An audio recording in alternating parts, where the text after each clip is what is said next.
Grande Marcos Mota, grande Mota, tudo Opa! bem? Tudo bem? Vocês estão me ouvindo bem? Eu estou te ouvindo muito bem, Pô, espero que o que bom. pessoal também esteja. Peço aí um feedback da galera que está assistindo Isso. sobre isso, se estamos sendo bem ouvidos. O vídeo tá Seguinte, bom, a imagem tá boa, conexão boa, legal. coisa rara hoje em dia. Eu estou fazendo uns testes aqui. Eu sou casado com uma influencer, né, cara? Então, assim, eu tenho um equipamento em casa, um estúdio. E hoje eu resolvi pegar uns negócios emprestados dela aqui. Deixa eu ver como é que tá aqui. Acho que tá legal isso aqui, né? Tá bom. Fantástico, a imagem tá incrível. Legal, Acho que é bacana, a melhor bacana. imagem de live que Que eu já bom, fiz, pô. hein? E olha que eu tenho feito muita. E olha que eu tenho Muito feito bom, muita. muito bom, muito bom. Beleza. Olha só, eu E aí? primeiro eu gostaria de apresentá-lo aí para todo mundo que está entrando, dizer aí para todos os diretores de Escola Superior de Advocacia, coordenadores da ESA nas subseções, conselheiros seccionais, conselheiros federais, membros da OAB, advogadas, advogados e demais convidados, inclusive os seguidores aí do Mota que estão nos acompanhando também. Sejam todos muito bem-vindos.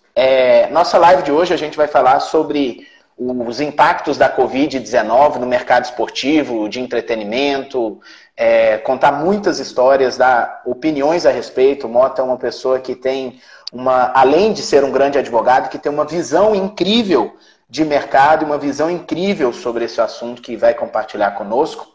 Mota, normalmente daqui a pouquinho eu bloqueio os comentários para que a gente tenha uma visualização melhor aí durante a live, né? Não fica questão de escrito no seu rosto aí. E Fique à no vontade, para final, mim, tranquilo. não, a gente sempre faz isso, já é rotina. Tá bom? E no final, faltando uns 10, 15 minutos, a gente acaba liberando de novo os comentários para o pessoal fazer algumas perguntas, alguns questionamentos, etc. Olha, o professor Mauro Schiavi está entrando aí, eu não posso deixar de mandar um alô para ele, que amanhã eu tenho uma live com o professor Schiavi, 9h30 da manhã, só que lá no meu perfil pessoal. Então, um grande abraço aí para o Mauro, para todo mundo. Mota, bem-vindo, ainda que virtualmente, a Goiás. Você que já esteve aqui em Goiás, com a ESA Sempre um Goiás. prazer. Grandes amigos aí, Bellini, Vitor Amado, enfim, grandes E o amigos aí Vitor, Dr. Vitor. o Vitor, eu preciso aqui entregá-lo, que desde que surgiu o projeto ESA Live, o Vitor Amado tem falado: Rafael, a Comissão de Direito Desportivo da UAB Goiás está querendo que vocês façam uma live sobre o assunto. E aí eu falei assim, a gente falou pro Vitor, me dá aí umas 5 nomes de opções para a gente trabalhar isso, né? Aí o seu estava 3 vezes na lista dos 5 nomes Nada dele, viu? como ter bons amigos. A advocacia isso é um manancial de bons clientes e boas amizades. Que coisa boa. Ó, agora de verdade, te passo aí a palavra para você dar boas-vindas para todo mundo, deixar o seu abraço, dar o seu alô inicial. Enquanto isso, eu vou bloquear os comentários aqui da galera. Bom, queria agradecer o carinho, o convite. Enfim, é sempre um prazer estar com Goiás, né? Hoje a gente não está em Goiás, mas estamos com Goiás, enfim, uma terra que sempre me acolheu tão bem, de forma tão carinhosa. E, como eu disse, onde eu fiz grandes amigos, inclusive sou admirador do trabalho de alguns colegas que atuam na área do direito desportivo, né? E do entretenimento também. É uma região que fomenta bastante a questão do entretenimento, né? A questão da música, por exemplo. Então, eu acho que vai ser um papo bem bacana, né? Fiquem à vontade, as perguntas. Assunto e pauta é o que não falta, né? Então, Coisa boa. bom, Muito feliz de bom. estar aqui com vocês. Vamos lá. Maravilha, maravilha. Obrigado. Eu sou um apaixonado pelo direito desportivo e direito de entretenimento. Não posso dizer que sou especialista, porque a minha atuação é em direito de trabalho, acho que todo mundo sabe disso, mas tenho aí acompanhado de perto, sou fundador de Tribunal de Justiça Desportiva aqui, universitário, e de outras categorias, né? Fui auditor, fui vice-presidente do tribunal, mas por pura diversão, porque dinheiro com isso eu deixo para você e para o Vitor e para o Bellini e para os membros da comissão, mas muito mais diversão. Mas acompanhei muito evento também, tive o privilégio de acompanhar muita coisa e vejo o quanto é complexa, e as pessoas pensam que não, o quanto é complexa a atuação do direito de eventos. Ela é multidisciplinar, né? Não dá para você conhecer uma matéria do direito só, você tem que saber contrato tributário, consumidor, trabalhista, regulatório, ambiental, ECA e tudo mais. Mas, para a gente começar, Mota, panorama geral, Covid-19 nos eventos, nos esportes, para introduzir o tema aí para nossa turma que tá acompanhando, acho que todo mundo viu, né, que impactou no sentido de paralisar tudo e não estamos tendo eventos ou qualquer modalidade esportiva presencial. Tudo que tem feito, que tem acontecido é online, tudo que tem acontecido são lives, e que não deixam de ser eventos, aliás, mega eventos, né? Essas lives de músicas e esportes também, né? Os esportes virtuais. Eu queria que você desse uma geral aí sobre isso para a gente aquecer os motores. Bom, realmente há uma ruptura, senhores, estamos em crise, isso é fato, né? E a gente tem que trabalhar com esse cenário. Naquelas primeiras semanas ali, nos primeiros dias, na verdade, foram momentos muito delicados, né, de adequação, até para que se estabelecesse ali uma maneira de orientação aos clientes, né, de como nós íamos operar no mercado e também as estruturas internas no escritório, né? Nós temos hoje cerca de 40 pessoas que trabalham nos escritórios do Rio e São Paulo. Então, ao mesmo tempo que a gente tinha que estar preparado para atender a demanda do mercado, nós tínhamos que estar preparados também para acompanhar essas mudanças no mercado, tanto de forma estrutural como de forma conceitual. Obviamente, naquelas primeiras 72 horas, a gente já tinha conseguido antecipar algumas situações. Eu disse isso em outro papo que nós tivemos, que nós temos muitos clientes na Ásia, né, na China, no mercado chinês, a gente atua muito forte. E o mercado chinês nos ensinou muito, porque enquanto alguns ainda se falava na possibilidade da pandemia e a situação ainda era muito incerta no Brasil, antes de ser decretada, inclusive, a questão da quarentena na maioria dos estados, nós já tínhamos clientes voltando para a China num período pós-Covid. Eu lembro muito bem, logo na primeira semana, onde a gente ainda estava muito incipiente. Eu lembro que uma vez que eu vi uma pessoa de máscara no aeroporto Santos Dumont do Rio de Janeiro, achei aquilo de um exagero absurdo, né? Até achei estranho aquilo, né? E aí, 2 dias depois, um clube chinês nos ligou pedindo para que nós providenciássemos uma contratação de um fretamento de um avião para levar atletas brasileiros de volta para a China, porque eles iam voltar a treinar depois de um lockdown e de uma quarentena. E aquilo ali me acendeu uma luz amarela. Obviamente, a gente via ali as notícias no jornal, né? Mas, enfim, até a hora que bate a nossa porta, né? E aí eu comecei a procurar me inteirar. Liguei imediatamente para colegas na China, que advogam também para esses clubes chineses. E aí sim, eu lembro que eu fiz uma conferência telefônica de quase 2 horas com 2 escritórios chineses. E ali, realmente, a luz ela passou de amarela para luz vermelha, né? Eu vi que alguma coisa grande ia acontecer e a gente procurou, de alguma forma, se antecipar. O nosso escritório, na hora que foi determinada a quarentena, a gente já estava absolutamente preparado, aliás, achando que estava preparado, né? Que a gente nunca sabe que está preparado até a hora que a situação realmente se apresenta, mas, de alguma forma, a gente conseguiu ali nos antecipar de forma estrutural, para poder atender a demanda, o impacto inicial que nós não sabíamos como viria no mercado, e obviamente o impacto foi aí avassalador. Lembrando sempre que a indústria do esporte e do entretenimento foi a segunda indústria mais afetada pela Covid, atrás apenas de hospitality, né, que eles chamam de hospitalidade e turismo, que é diretamente ligado ao mundo do entretenimento. O turismo esportivo e de entretenimento. Total. Hoje os mercados são todos integrados, né? Ontem mesmo eu participava de uma reunião de Zoom de um grupo de operadores de entretenimento do Rio, mas que hoje é Brasil inteiro, né? Então ali a gente tinha operador de equipamento, ou seja, estádios, centros de convenção, hotéis, operadoras de turismo especializadas, às vezes em aventura, em eventos culturais, pessoal que faz o Fashion Week, o pessoal que faz o arte, né? O arte o Arte Rio, né? Um evento enorme que acontece no Rio de Janeiro só de arte. Ou seja, o impacto ele é geral da indústria do entretenimento e ali, obviamente, na sinergia com a indústria da hospitalidade e do turismo. Então, realmente, a gente está em crise, isso é fato.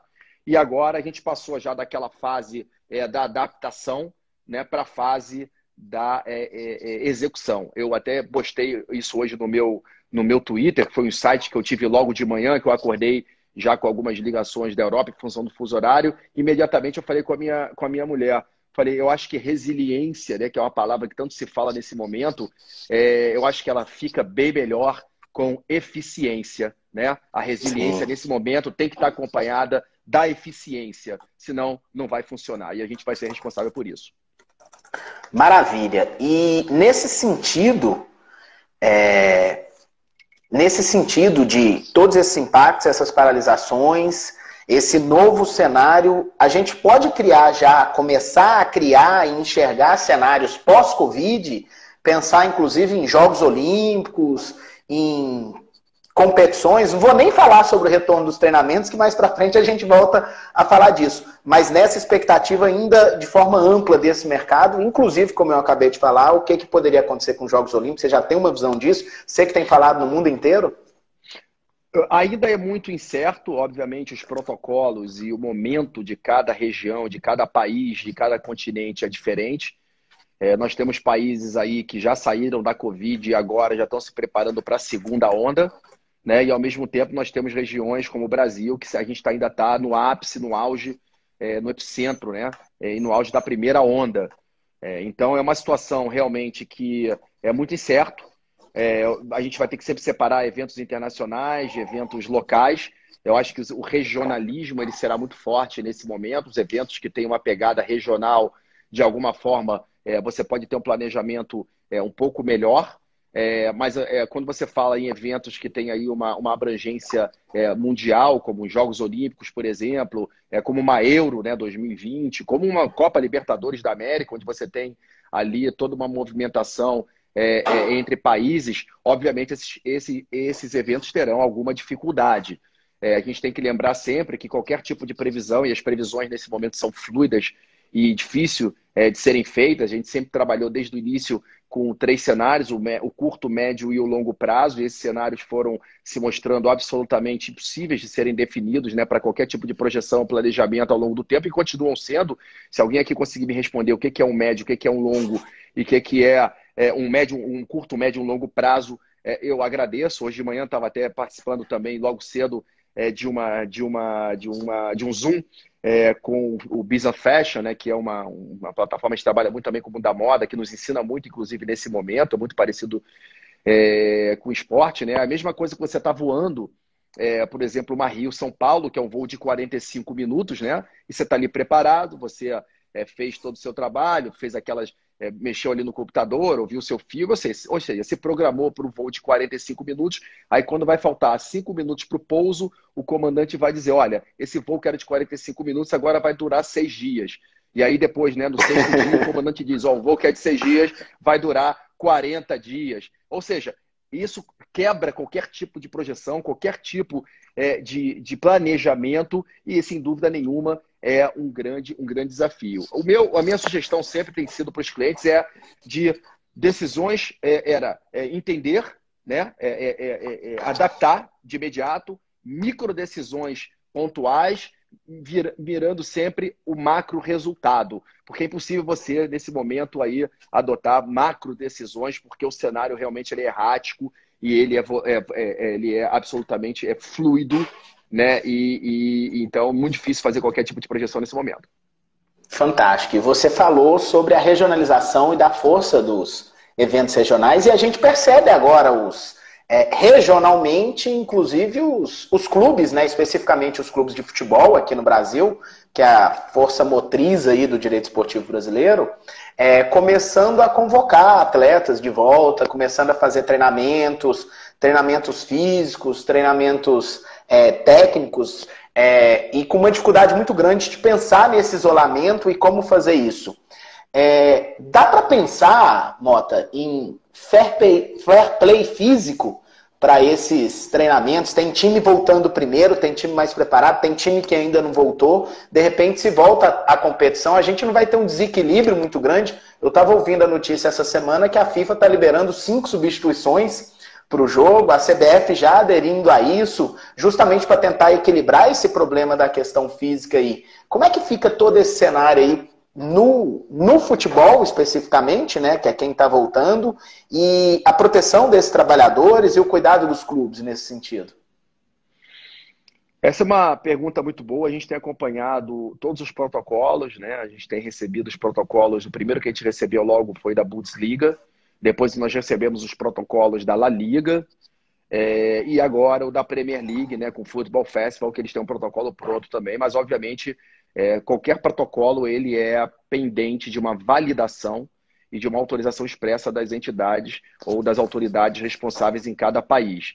A FIFA jamais vai se atrever a fazer qualquer tipo de liberação, né? A própria CBF jamais vai se atrever a fazer qualquer tipo de liberação se não houver, obviamente, uma validação, repito, das autoridades sanitárias ou correspondente em cada país. Claro. Existe essa situação muito clara. Nós participamos e continuamos participando diretamente de negociações entre atletas e clubes, né? entre clubes e patrocinadores, e entre patrocinadores e o mercado.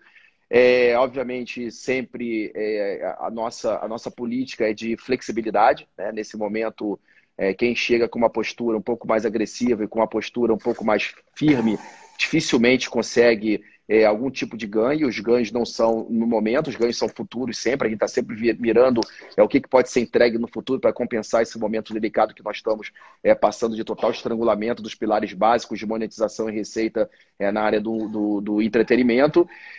Mas, claro, há também essa questão. Tem um caso muito clássico que eu posso falar, porque ele é público, que é o caso do Paris Saint-Germain, né? Você tem ali a Bundesliga, que deve retornar amanhã. Você tem a Premier League, que hoje, agora pela manhã, o governo inglês já autorizou o retorno aos treinos, obviamente mediante alguma contrapartida, né? Com conteúdos ao vivo, investimento em divisões de base, que eu acho que isso vem naturalmente, a gente pode falar sobre isso depois. Mas, de qualquer maneira, há um problema muito sério. Se eu ligar agora com 2 ligações, o meu escritório está todo de volta amanhã, né?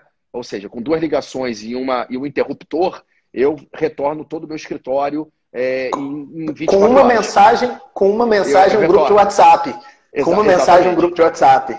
Exatamente, isso não é problema nenhum, né? Agora, você imagina, por exemplo, um cliente que eu tenho, por exemplo, um ator. Outro dia eu estava fazendo uma live com o pessoal do audiovisual e o Ike Cruz, um grande cliente nosso, um empresário de grandes estrelas como Juliana Paz, Rodrigo Santoro, Heriberto Leão, enfim. E a gente conversava uma coisa muito interessante. Para quem aqui trabalha no direito do entretenimento, e especialmente com televisão e audiovisual, sabe como é que às vezes é a preparação de um elenco, como é que é a preparação de um ator, às vezes, para um personagem. Ele fica, às vezes, 1 ano se preparando para um elenco, né, para um personagem. Ele tem uma total imersão, né, quando daquela produção. Às vezes ele fica ali 2, 3, 4, 5 meses, dependendo, até uma novela, ele fica ali 1 ano, 100% vivendo 24 horas por dia aquele personagem. Tanto fisicamente, né, às vezes, como psicologicamente. E a gente teve, logo no início da pandemia, clientes retornando de gravações do México, na Ásia, pelo Brasil, né? Hoje, com a proliferação das OTTs, né? Ou seja, dos conteúdos premiums, a Netflix, a Amazon Prime, agora a Disney, a HBO, ou seja, você tem ali toda uma gama de meios alternativos de exibição, né? De produção. E você não pode simplesmente desplugar um ator desse, ligar para ele e dizer, olha, amanhã você volta a gravar, né? Às vezes lá no interior do Nordeste, amanhã você pega um voo e depois de amanhã você está gravando no México, né? Ou seja, isso é muito complicado. O jogador é a mesma coisa. Eu não posso ligar para um cliente meu, falava isso ontem com o Diego do Flamengo, e dizer, ó, amanhã você vai disputar uma quarta de final de Champions League. Isso é impossível, né? Absolutamente impossível. O Paris Saint-Germain programava... Por isso que existe pré-temporada, né? Exatamente. O Paris Saint-Germain se programava para uma volta aos treinos agora e foi pego pela proibição expressa do governo francês. Por outro lado, você tem ali os clubes alemães que começam a jogar amanhã. Se é de portão fechado, os Ghost Games, né, quando a gente está falando de jogos fantasmas, não importa. Aqui fica a máxima clássica que jogo é jogo, treino é treino. Então é uma situação muito difícil. Eu acho que esse ano vai ser um ano aí Mas Marcos, de pouca exigência e de muito mais para cumprir a tabela do que efetivamente para exigir de algum tipo de resultado técnico desportivo. mas Marcos, você está falando sobre isso tudo, me veio uma coisa aqui na cabeça. Os clubes, muitos dos clubes, infelizmente, eles não são financeiramente organizados ou saudáveis. Muitos. Outros são verdadeiras empresas e já estão numa época bastante moderna disso. E todo esse ano, com todos esses problemas, paralisações, contratos de jogadores, a gente vai ter um problema de saúde financeira dos clubes assim gigantesco, né? Todas as notícias e projeções do mundo empresarial em si, eu não estou falando de clubes necessariamente, fala em um número recorde de recuperações judiciais, de medidas de saúde econômica, financeira. E como é que fica esse cenário da saúde financeira? Se os clubes todos quebrarem, acabou o esporte, como é que seria uma saída saudável para isso tudo? Nós temos, de novo, é uma questão regional, depende de cada país, de cada região, de cada liga, inclusive de organização, né, de cada liga. Os clubes que são organizados enquanto liga, eles às vezes podem ter a Premier League, a própria Liga Francesa, a MLS. A MLS, por exemplo, já tinha previsões ali no seu CBA, né, no seu acordo coletivo de trabalho. Por outro lado, a NFL, se não me engano, não tem essa previsão de paralisação com reduções automáticas ali de salário, né? Então você vê a importância. Você tem hoje na França, clube já francês, o MN, que já está disputando, entrou ontem na justiça, disputando a questão de você, enfim, de segunda divisão, de primeira divisão, né, de descenso, ou seja, porque é a organização de liga. A Premier League, por exemplo, a MLS, se você pega, todos são sócios da liga, né? Cada franquia ela tem um share da liga, ela tem uma parte da liga.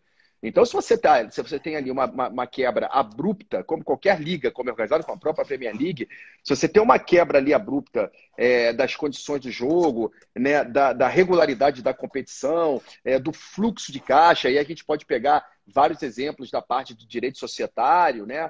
A expectativa, nós tivemos, por exemplo, aí semana passada, uma ação enorme de pedido de anulação do takeover, né, do M&A da Louis Vuitton, porque o fundo que adquiriu a Louis Vuitton diz que é uma ruptura no negócio, né, no business usual da Louis Vuitton, em termos de produção, de corte de pessoal, e isso vai impactar diretamente no resultado. Ou seja, o que foi comprado, o que foi adquirido, não é o que pode ser entregue, né? Ou seja, são discussões bastante complexas, né? A questão da impossibilidade, do cancelamento e do adiamento foi uma questão que a gente teve que, desde muito cedo, encarar isso no mercado, lá no início, lá em março, né? A gente sabe que o cancelamento ele tem uma consequência absolutamente diferente do adiamento, por isso que a nossa orientação sempre foi no sentido de adiamentos e não de cancelamentos. Você vê quanto tempo a própria Olimpíada de Tóquio hesitou em tomar uma decisão. É claro que essa decisão já havia sido tomada.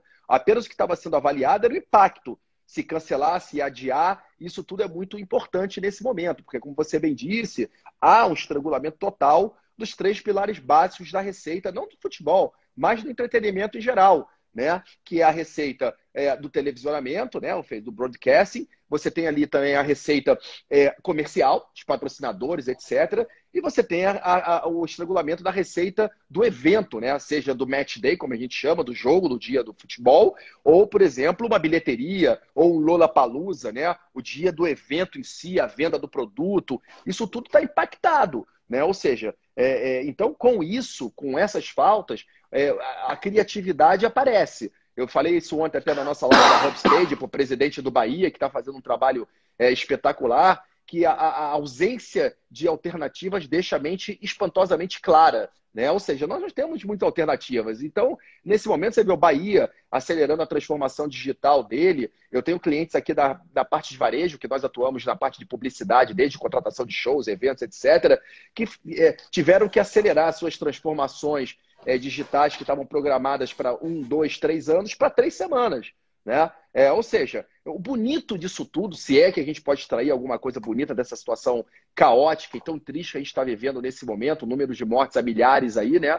É que, enfim, está todo mundo na mesma página. Né? Esse desafio não é do Marcos Mota, esse desafio não é dos membros da ESA Goiás, né, dos que estão nos assistindo. Esse desafio é um desafio mundial nesse momento. Sim. E quando você tem esse mote, né, e esse cenário mundial, obviamente, as relações comerciais e pessoais, elas também se adequam. A gente tem que lembrar que a gente tem hoje em cerca de 120 mil contratos na área do direito desportivo e do entretenimento suspensos, envolvendo mais de 5 mil marcas. Caramba! Ou seja, um estrangulamento total. E aí vem a criatividade. As marcas sendo criativas na parte de monetização e engajamento, os clubes sendo criativos também na parte de negociação de entrega, a televisão sendo criativa, né, na falta da programação ao vivo, o próprio patrocinador, reparem, liga a sua televisão, vários patrocinadores que são do futebol, como bancos, etc. Hoje a mensagem é 100% institucional, né? Ninguém fala em venda, ninguém fala na venda direta, no D2C, como a gente chama, direto para o consumidor. Todas as mensagens são institucionais, são mensagens de coletividade, mensagens de positividade, porque é um momento cultural único, né? E é um momento que vai marcar toda essa geração. Então, quem conseguir entender e criar o tom correto de comunicação nesse momento, já saiu na frente. Então, pegando o gancho, já que você falou das relações comerciais, dos direitos de TV, como é que ficam essas relações que estão surgindo com essa criatividade que você fala?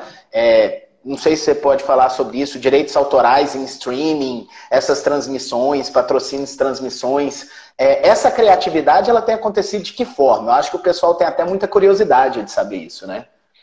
Nós estamos envolvidos em alguns projetos bastante interessantes. Eu acho que a interação das áreas nesse momento é fundamental, o diálogo entre todas as áreas. Por isso que eu digo para os estudantes de direito que estão nos assistindo, os entusiastas do direito desportivo que nós estamos insistindo, bem-vindos ao Sportainment, que eu sempre advoguei, né? As aulas no Real Madrid, as aulas na La Liga sempre foram de direito do entretenimento, ou seja, do Sportainment, nunca foi do direito desportivo, porque o direito desportivo ele é uma parte do direito do entretenimento. Ou nós plugamos o direito do esportivo num espectro muito maior, que é o espectro do direito do entretenimento, ou nós vamos continuar vivendo naquela nossa bolha eterna, né, que nós temos tendência de criar no direito desportivo, né, no lindo mundo do futebol. E essa bolha explodiu. Né? Quem percebeu isso antes, ótimo. Eu acho que pode ter uma visão um pouco mais ampla da situação atual. E quem não tinha percebido, não tem outro momento a não ser agora, não de entender. Não é uma questão de você querer entender, é uma questão que você tem obrigação de entender para você poder ter uma leitura melhor desse mercado fluido que nós temos nesse momento. A criatividade é a tônica, né? A questão dos eventos ao vivo. Ontem eu conversava com o operador do Hotel Fairmont, no Rio de Janeiro, que é um hotel muito forte na área do entretenimento, porque abarca vários eventos, enfim, é parceiro de vários eventos, inclusive o evento que nós faríamos aí no final do ano da IAF, né, no Rio de Janeiro, o evento mundial da IAF, o Fairmont era um parceiro para hospedar aí os delegados, né, ou seja, os participantes, e eles continuaram dizendo: Mota, você lembra daquela live, você lembra daquele show ao vivo de Bossa Nova que a gente faz toda sexta-feira lá na piscina, que é um sucesso e que atrai tanto o público carioca? Ele continua acontecendo. Só que agora ele acontece live, né? Ele acontece ali online. E aí vem a exploração, né? A gente participou semana passada em alguns debates, por exemplo, do retorno dos jogos sem torcida, né? E aí é interessante, né? Você vê pegando prestado o eSports, como você bem tocou, que nos ensina muito o eSports, né? Desde o microfone que eu uso na minha live quando eu faço no computador, né? Passando por técnicas de gamificação, como a gente chama, né? A primeira pessoa, a narrativa. Só para não perder a oportunidade, enquanto você está falando é porque você tocou. Esportes já é considerado esporte? E aí você continua o que você estava falando. O esportes, ele não é um esporte. O esportes, ele é o caso clássico de uma maximização e de uma expansão total do entretenimento. Você tem ali todas as variáveis possíveis e imaginárias dentro do mundo do Sportainment. Você tem o esporte em si, você tem o entretenimento, você tem o engajamento, você tem a experiência, você tem o storytelling, você tem a transcendência, ou seja, todos os pilares básicos de monetização e engajamento, que seria obrigação de qualquer clube hoje estar ali na cartilha, colada na porta ou colada em casa, né? Os diretores estão trabalhando, obviamente, de casa. Você encontra no esportes. O esporte sempre me ensinou muito nesse sentido, né? A primeira pessoa, você coloca aquele óculos, às vezes, você vira um super-homem, né? Você está na frente da televisão, você vira o camisa 10 do Flamengo, você vira, né, o Cristiano Ronaldo. Né? Essa experiência, ela é única. E é esse tipo de experiência de engajamento que qualquer profissional que esteja inserido na área do esporte e do entretenimento, seja ele operador do direito ou seja ele um executivo da área, ele tem que estar 100% envolvido nisso. Então, a criatividade nesse momento é a tônica, tanto do equipamento, lá do Hotel Fairmont do Rio de Janeiro, que está fazendo as suas lives, né?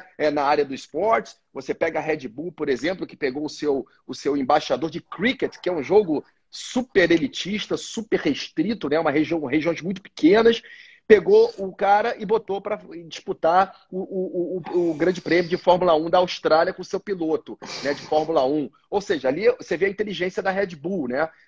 Ela conseguiu atrair um público super tradicional do cricket, interagir ele com o público do esportes, duas gerações diferentes, linkadas por quê? Por uma marca.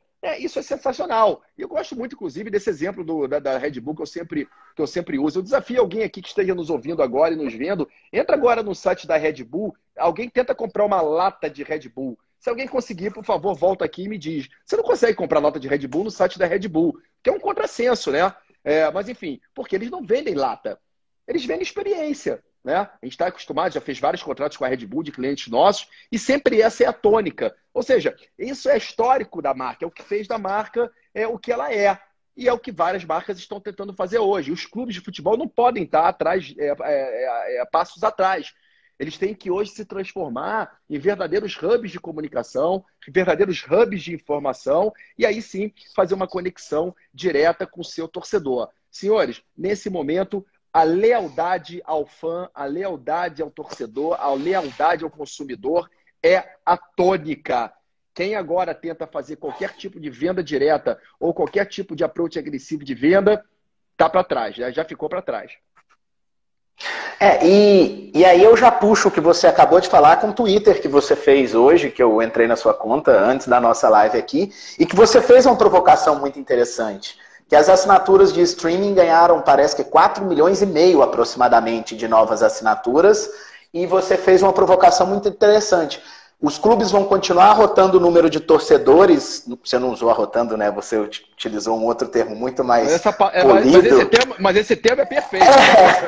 Né? Vão continuar arrotando o número de torcedores, de assinante torcedor, né? Sócio torcedor, desculpa, no Twitter, ou eles vão começar a efetivamente engajar com seus torcedores e efetivamente ter uma resposta para os seus torcedores? Eu acho sinceramente que os clubes poderiam estar fazendo muito mais nessa relação de torcedores nesse momento, né, diariamente. Eu acho que me parece que tá sendo lento essa adaptação, está sendo lenta essa adaptação com esse novo momento. Até para poder voltar naquele assunto de receita. E não só dos torcedores. A gente vê, não só dos clubes de futebol, né? A gente vê já na contramão disso o entretenimento musical bastante avançado. Fazendo lives milionárias, se assim podemos dizer, né, Mota? Eu acho que tudo agora, a gente vai ter que, nós profissionais, a gente vai sempre ter que trabalhar com a nossa nova realidade, que é a realidade que eu estou chamando da LTE. Que é a realidade da low touch economy, ou seja, da economia do pouco contato.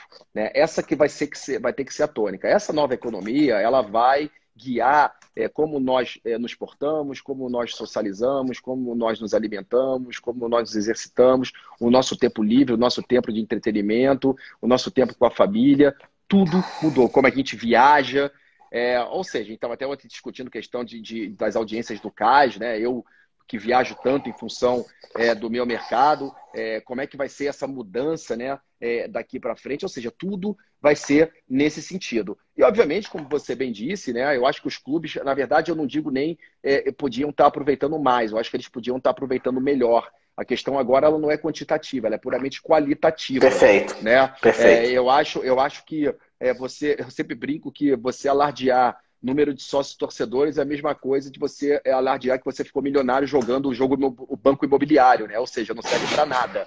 Né? Ou você dizer que você tem tantos milhões de seguidores, né? Sem saber quem são, o que são, como são, o que querem. Então, eu acho que é o momento perfeito, né, para os clubes, e várias marcas já estão fazendo isso. né, de você pintar perfeitamente o quadro de quem é o seu público consumidor direto, porque na hora da retomada, e essa retomada ela vai acontecer em um certo momento, pode ser que demore, pode ser que não demore, mas já está acontecendo em alguns lugares, e ela vai acontecer aqui, porque vai passar, seja por uma questão de uma busca pela vacina, porque está todo mundo atrás disso, ou seja, por protocolos ou procedimentos que a gente vai procurar adotar daqui para frente, mas se não há uma inteligência por trás desse planejamento, isso não faz o menor sentido. Eu conversava ontem na nossa live da Hubstage com o Carlos Amodeu, né, com o presidente do Bahia, presidente Guilherme, e o Cláudio Pracóide do Flamengo, né, que foi um dos responsáveis pela transformação do Flamengo, e a conversa foi realmente em cima dessa tônica. Né? Então, nesse momento, os dados são fundamentais. A gente tem aí, a vocês, inclusive profissionais, Lei Geral de Proteção de Dados vai ser fundamental nesse momento, né? Como é que ela vai ser aí instaurada e aplicada, porque, obviamente, o dado é o novo petróleo. Se a gente pega as 5 maiores empresas hoje do mundo, você não tem nenhum banco, você não tem nenhuma empresa de petróleo, você só tem empresas de tecnologia, que, na verdade, não são empresas de tecnologia, elas são empresas de dados. Né? Então, a datificação da sociedade, né, os seus usos e costumes, isso é fundamental, porque a relação... mas, Mota, para que a gente precisa disso? E aí sim, você pega, por exemplo, a importância do jogo online, né, do betting, que a gente já teve um programa da RevSafe também sobre isso, tão importante, que vai ser importante também. O que está por trás disso? Dados. Né? Se a gente sabe exatamente, antigamente, como é que funcionava um produto? Você ia lá, fazia uma pesquisinha de mercado ali, né, na rua, né, contratava o Ibope, fazia uma pesquisa de mercado, aí ia lá, contratava uma agência, a agência publicava, te cobrava lá milhões às vezes para uma empresa, né, para uma marca, aí ela ia lá, fazia pesquisa, produção, ia para o ar, pós-produção, e aí depois ela lá gastava mais tantos milhares de reais em 3 páginas de revista, a revista demorava um mês para sair, o resultado, né, daquela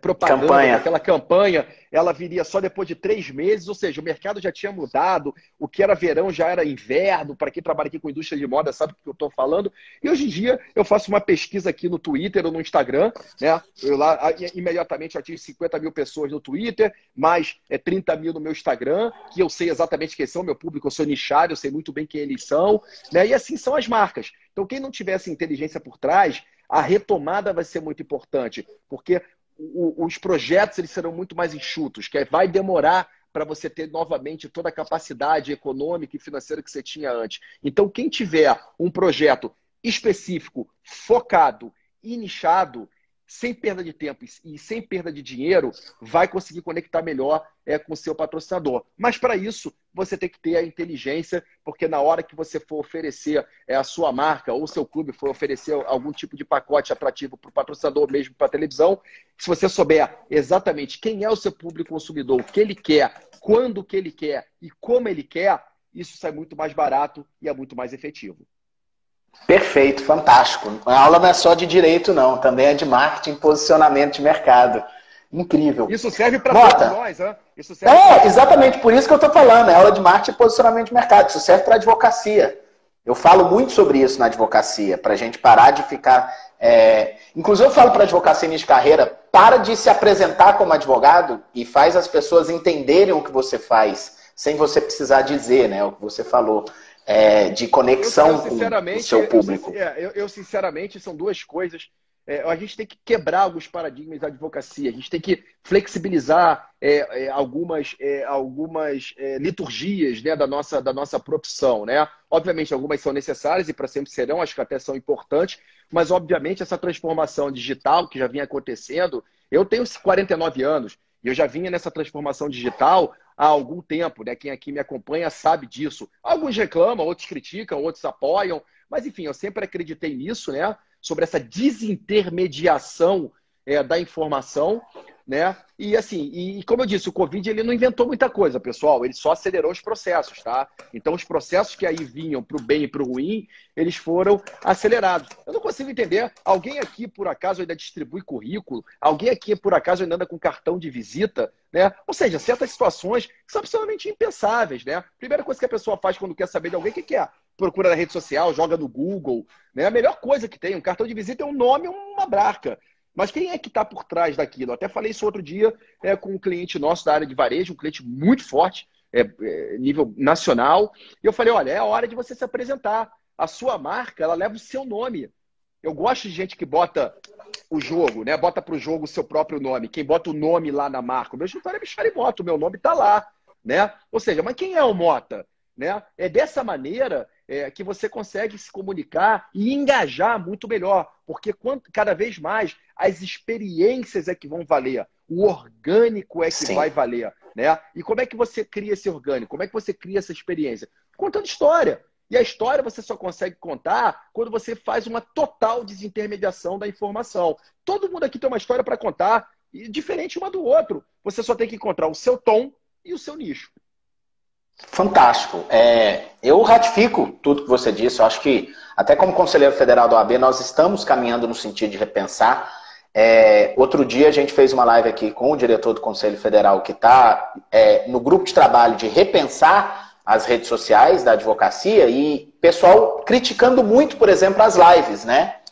E a ponderação de live. Cara, live é a coisa mais democrática que existe no mundo. Fica quem quer, assiste quem quer. Se o conteúdo é bom, ele tem repercussão boa. Se o conteúdo é ruim, você está queimado. Eu não participo muito dos eventos da OAB. Mas por que a crítica? Deixa eu tentar entender isso. Agora eu que faço a pergunta aqui.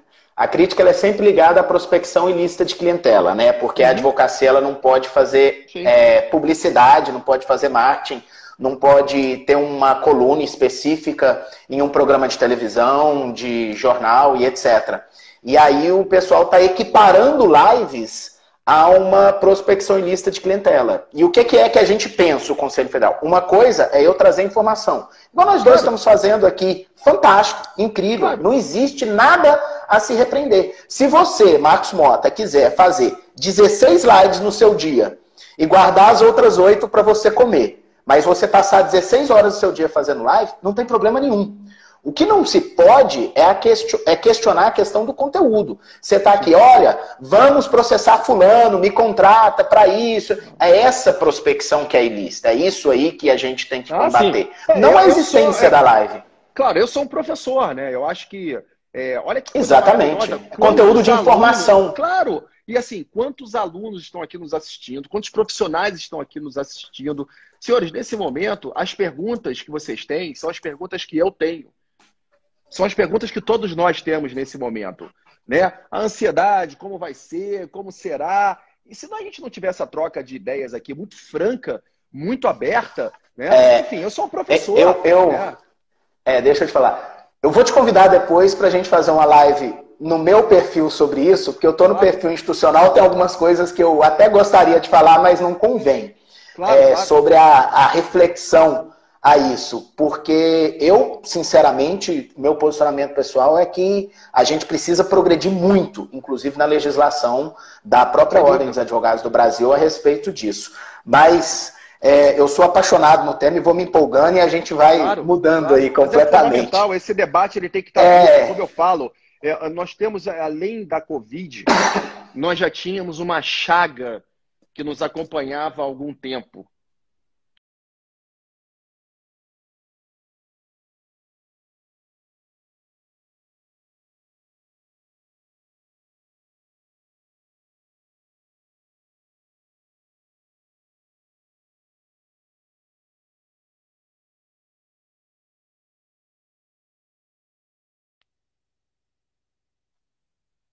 Isso acontece. Você está acostumado. Travei aqui. Voltou. Não, a gente está acostumado. Eu não falei nada, eu segurei, que eu vi que você estava travado, a gente está acostumado. Vamos lá.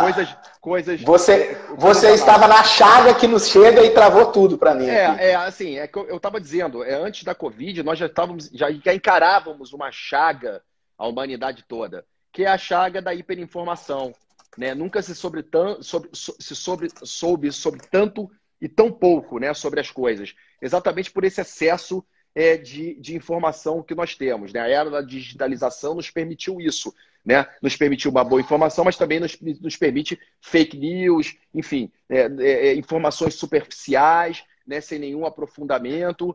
Eu acho que o papel do professor, do comunicador e das redes sociais é exatamente prover uma curadoria de informações, é o que nós estamos fazendo aqui. Fantástico. No nosso escritório, por exemplo, a gente criou a Hubstage. O que é a Hubstage? É um canal de inovação e comunicação do escritório. Você vê, um escritório de advocacia com canal de inovação. Isso é comum na Europa, inclusive na Inglaterra. Eles criam, inclusive, canais de inovação para vender para terceiros práticas internas do escritório de administração. Isso é a modernização da advocacia. A advocacia tem que acompanhar os tempos. A gente não pode ficar estagnado, né? Às vezes eu estou em reuniões, em audiências no CAS, e a gente fala, e eu faço parte de grupos de estudo, inclusive de comissões do Senado e do governo com relação a novos regulamentos. Eu sempre falo, senhores, nós somos muito mais rápidos do que os regulamentos, que as leis. Né? E a advocacia tem que acompanhar essa velocidade. Né? A gente não pode ficar estagnado, né? Enfim, repito, dentro da nossa liturgia, né? Dentro daquela nossa, enfim, daqueles nossos tão tradicionais meios. O mundo mudou e está mudando numa velocidade agora atomizante. Ou a gente acompanha isso, ou nós, operadores do direito, não vamos conseguir, de forma alguma, acompanhar as mudanças que estão sendo aí feitas na sociedade e nos hábitos e dos costumes. Fantástico. E agora eu quero puxar de volta para um tema aqui. Janela de transferência, Mota. Janela de transferência. Nós sabemos que temos um calendário fixo e que a gente precisa, de acordo com o momento das competições, pensar em janela de transferência nacional e internacional nos clubes de futebol. E isso tudo agora nesse calendário de janela de transferência, você vê espaço para a gente suspender, alterar, manter, flexibilizar total? O que você pensa sobre isso? Olha, calendário, o esporte ele vive de duas coisas básicas, transmissão e calendário. Se você não tem calendário, você não tem transmissão, Mota, mas a receita do dia de jogo também é importante. Claro que é. Receita comercial também é importante. Claro que é, mas elas advêm de o quê? De um calendário e de uma transmissão ao vivo. Né? E nós não temos nenhum dos dois nesse momento. Eu não consigo planejar um calendário, porque eu não sei quando volta a competição, quando não volta. Né? Eu acho que os estaduais vão ter muita dificuldade de volta, porque lá as projeções que nós fizemos no início, repito, do curto, do médio e do longo prazo, estão ficando prejudicadas. E eu sempre disse que o curto prazo ele ainda era administrável, o médio prazo era muito complicado e o longo prazo, onde a gente já está nele praticamente, seria catastrófico para os estaduais. Então a gente vai ter muito problema com isso, isso é muito sério, porque a gente tem um impacto direto ali numa base da pirâmide, né, que é que move. Eu costumo dizer que eu não gosto de ficar, apesar de usar muitos exemplos da Premier League, da La Liga, do campeonato francês, obviamente eu chamo eles dos 1%, né, dos 1%, porque eles não são absolutamente a realidade do futebol mundial. Né? Mas a questão das janelas e o mercado de transferências ele já está diretamente impactado. A gente vinha trabalhando aí em duas operações bem grandes antes da Covid, já ali em março, abril, para elas serem concretizadas em junho e julho. Essas operações ficaram paradas, elas congelaram nesse momento, porque você não tem ali um período clássico, né, das transferências. Eu acredito que as janelas já estão flexibilizadas, a FIFA já flexibilizou, a FIFA já deferiu automaticamente as alterações das datas, né, exatamente para permitir que as associações nacionais trabalhem as datas que foram melhores, porque, repito, vai depender muito quando volta, quando não volta. Obviamente, isso pode ter um impacto, uma discrepância séria nas transferências, isso é outro assunto. Eu não acredito em janela de transferência europeia antes de setembro.